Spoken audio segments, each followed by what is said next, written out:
आज मैं आपको बताना चाहूंगी अपनी ननद के बारे में। मेरे बारे में? We are not discussing about this. नहीं, this topic is very tricky.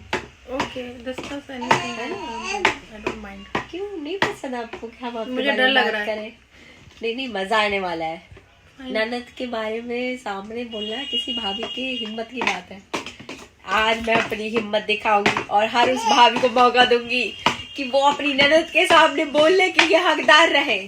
तो आप अपने क्वेश्चन पूछ सकते हैं मुझसे। मेरा तो क्वेश्चन यही था कि जैसे मैं एक लड़की हूँ और ये भी शादी करके इस घर में आए हैं, एंड जो घर होता है वो गोल्डन हाउस या कोई भी परफेक्ट नहीं होता है ना।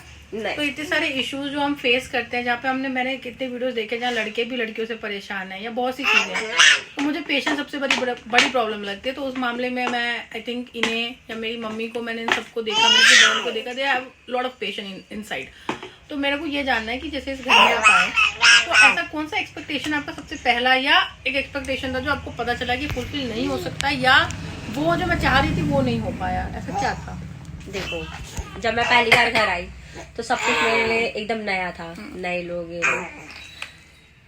तो उसके बाद क्या हुआ? उसके बाद मेरा क्वेश्चन आपसे ये है कि ऐसा जरूरी नहीं है कि इनकी एक्सपेक्टेशन सही ही हो या गलत ही हो। होल पॉइंट इज कि हर घर का एक अपना नियम होता है, अपने अपनी चीजें होती हैं। तो हर लड़की अपने सपने बना के आती है कि हाँ मैं अपने ससुराल गई हूँ, मेरे साथ ऐसा होगा, मेरे साथ वैसा होगा, मैं ये करूंगी, मैं वो करूंगी। लेकिन चीजें नहीं पॉसिबल हो पाती है। तो मैं आप लोगों को बताना चाहूंगी कि एक तो हम मायके में जैसे रहते हैं बिल्कुल अपोजिट चीजें हमारे यहाँ मिलती है, सबको ही मिलती है। लेकिन हाँ मेरी थोड़ी सी सिमिलर ही है, ज्यादा कुछ है नहीं उसमें चेंज।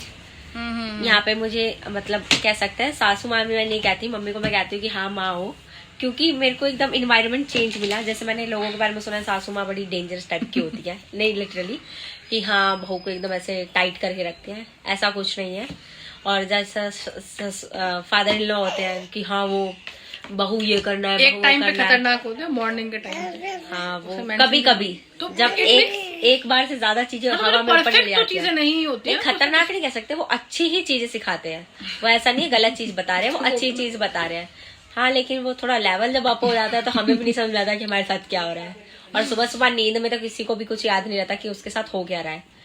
तो मैं ये नहीं कह सकती कि वो बुरे हैं या मैं सही हूँ, क्योंकि उस समय मैं भी गलती होती हूँ। लेट उठना वो मेरे ही गलती है, मैं लेट उठी हूँ क्योंकि मैं रात से लेट उठी। रात में हस्बैंड ये लेट सो पाती हैं, क्योंकि अगर भैया लेट आ रहे हैं तो नहीं, भैया की भी बात नहीं है। जो मेरी छोटी ननद है इनको मैं अपना छोटा पति बोलती हूँ, ये और इनके भैया की रात में बैटरी चार्ज हो जाती है और पूरी सुबह इनकी बैटरी ऑफ रह जाती है। तो इस वजह से इन लोगों की वजह से मुझे भी सफर करना पड़ता है, पापा को भी और मम्मी को, क्योंकि पापा की भी नींद ठीक से